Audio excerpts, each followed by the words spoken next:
Euranet Plus Panorama is a weekly review of European news broadcast by our network of EU radio stations. Hi there, welcome back to Euranet Plus Panorama. Rising rents and the high cost of borrowing are continuing to reduce access to affordable housing across Europe, with young people and key workers hit the hardest. Over the last decade, house prices have risen exponentially, by an average of 53% across the EU, with average rents also shooting up over the same period. Some countries have even seen prices triple. At a summit at the end of October, EU leaders discussed the housing crisis for the first time. While acknowledging that competences in this area remain at a national, regional and local level, Antonio Costa, President of the European Council, is keen to discuss how the EU can complement and support member states' efforts. Following the summit, Luxembourg's Prime Minister Luc Frieden expressed surprise that his country was not alone in struggling with this problem. In Luxembourg, house prices have risen by 60% over the last 10 years, just a smidge over the European average, says 100.7. This was a very interesting exchange, showing me that housing is people's number one concern in almost all EU countries. This was a bit of an eye-opener for me, because I had previously thought it was a problem confined to Luxembourg. I now realise that it is a widespread problem. The European Commission now has a commissioner responsible for housing, and the European Parliament has established a special committee on the housing crisis.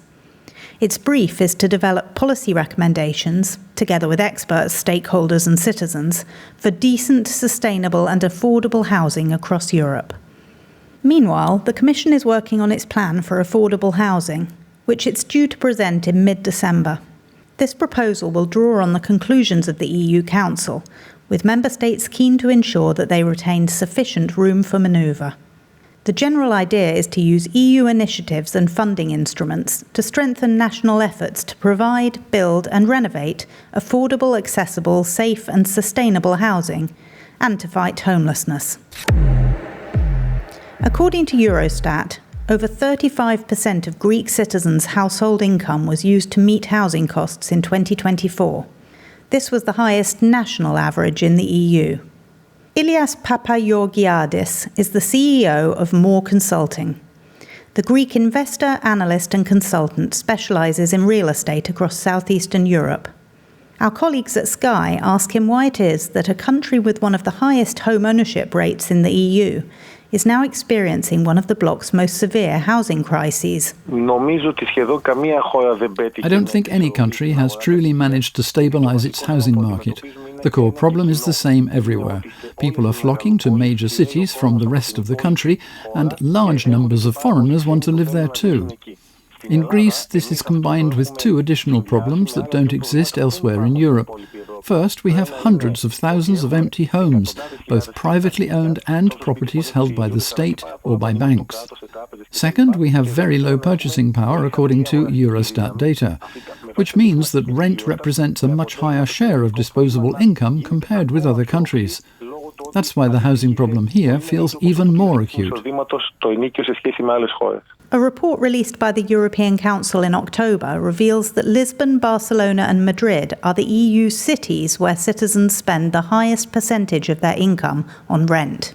Staggeringly, tenants in Lisbon are currently having to fork out more than their monthly salary to remain in their homes, a situation that's clearly unsustainable.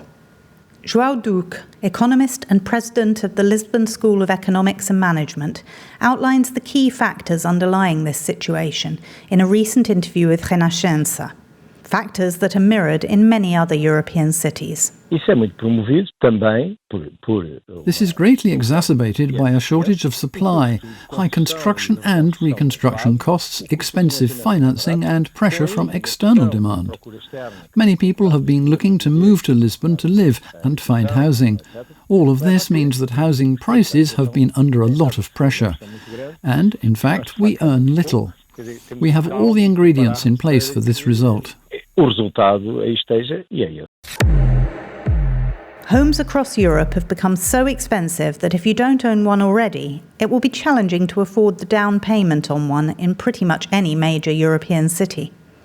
unless, of course, you have family money or a really high salary. So the majority, who aren't in such a fortunate position, find themselves miles behind from the outset.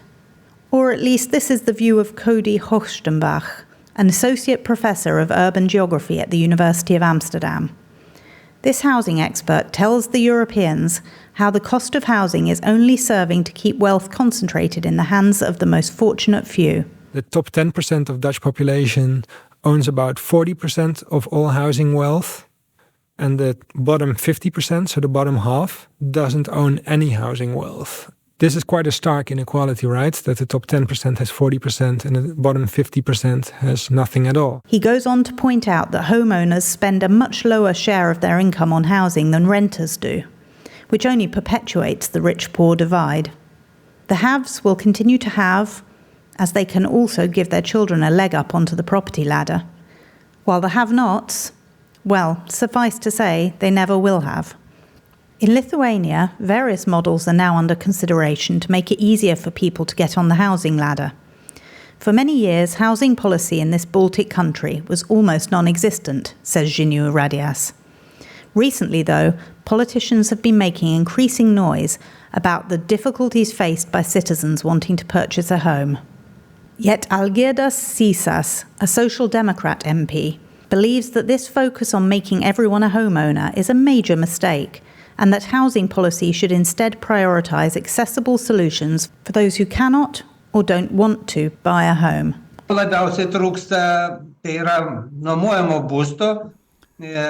biggest shortfall is specifically in rental housing. This is very expensive because the market is small. In discussions around the budget, I have always encouraged my party colleagues to allocate more funds to municipal housing construction rather than to various loan subsidies or down payment support. Municipalities, both large and small, should have the ability to manage and provide rental housing. This would improve mobility as it would allow young professionals to move wherever they need to go. And if there were more rental housing in major cities, prices would drop as a result of a better alignment of supply and demand.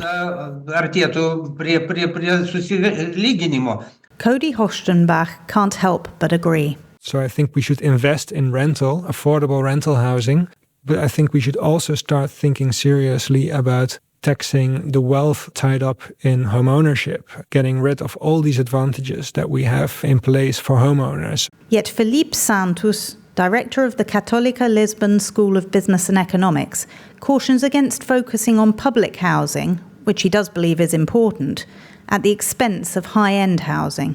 He's speaking to Renascença. I think we should not go down the path of saying that the problem is one of too much luxury housing, because we could kill this market, which is important for Portugal. This will not solve the problem of affordable housing and will destroy a market that is working and generating not only added value for the country, but also perpetual income.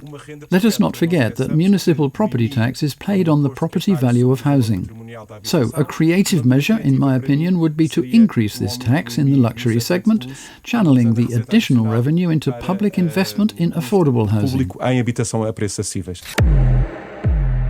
Many of us will remember the financial crisis of 2008.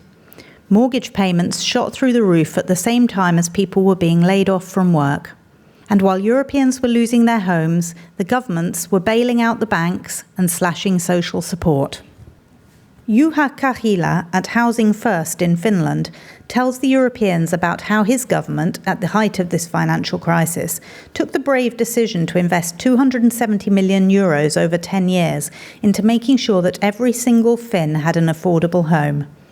They realised that if everyone had somewhere to live, their other problems would be easier to resolve. People nowadays are saying that we don't have the money to do anything, but we were able to actually put quite a bit of money towards the Housing First model because we wanted to change the system. So it's about what you prioritize to do, more or less. And then if you want to really do something, you can also find the resources to do it. And so I think the political will is one of the magic words here. Finland is certainly reaping the rewards of its bold social policies as the only EU country to be showing a steady, long-term decline in homelessness. Vienna is another classic example of a city doing it right, report the Europeans, with half of its housing classified as social housing. In fact, the city owns so much property that it's very difficult for investors or private landlords to drive up rents or lobby for policies that benefit property owners. The European Parliament's Special Housing Committee sent a delegation to Vienna earlier this year to get a first-hand impression of the city's innovative social housing model. Committee Chair Irene Tinai highlights one of its more unusual aspects in this clip shared by AMS. It's very interesting in the fact that it's so comprehensive that compared to other places, it is dedicated to really a large portion of citizens, and it's not dedicated only to the most fragile people and citizens, but also dedicated to a large part of the middle class. The Italian S&D member also notes the unique mix of stakeholders involved in social housing construction in Vienna, where the public sector's role in planning and access, combined with the involvement of the private and non-profit sectors, is practically unparalleled. Yet even Vienna needs more funding, with a rising demand for affordable housing, not to mention existing buildings requiring renovations. And what about taking social housing a step further, to shared housing? 70-year-old Austrian Heinz Egger talks to Agora about his experiences of communal living and laments how private society has become today. Anyone who has kept up with politics and tried to assess or analyse the situation will realise that we have undergone a fundamental change since 40 or 50 years ago, when I was going from adolescence to adulthood. We wanted to leave home as early as possible, and we did. We could. There really were shared flats. So, when I travelled from Klagenfurt, where I lived, to Vienna, I didn't think for a second, where am I going to sleep? I would just go to the nearest shared flat, ring the bell and say, hey, I need a place to sleep. Yet our firm modern preferences for privacy make any hope of a return to this kind of collective living unlikely. Greece's Prime Minister, Kyriakos Mitsotakis, has proposed the creation of a shared database to identify best practices from other countries facing similar issues.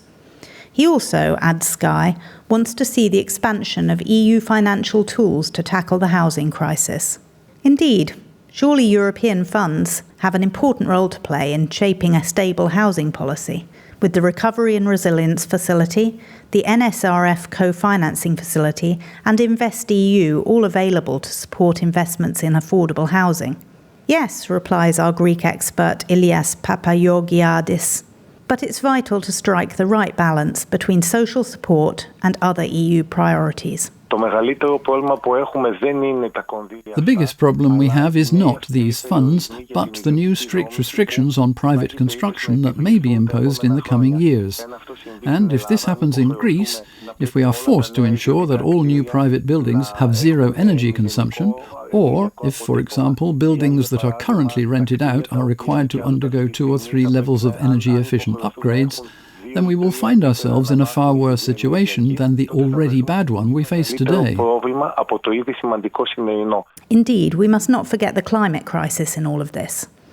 Energy efficiency upgrades are essential despite their cost, and people who live in the home that they own are much more likely to invest in making their homes sustainable than landlords are. So what else could Brussels be doing? Radio 24 puts the question to Italian architect Francesca Zernstein, who is general manager at Scenari Immobiliari, an independent research institute analysing real estate markets and the economy in Italy and across Europe.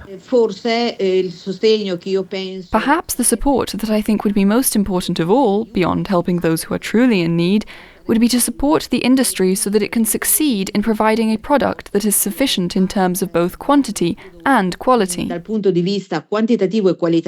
With Commission Chief Ursula von der Leyen pledging to host the bloc's first ever housing summit in 2026, at least it looks like this issue is going to remain on Brussels' radar. Thanks for tuning in. Join us again next week for another trip around the Euranet Plus network.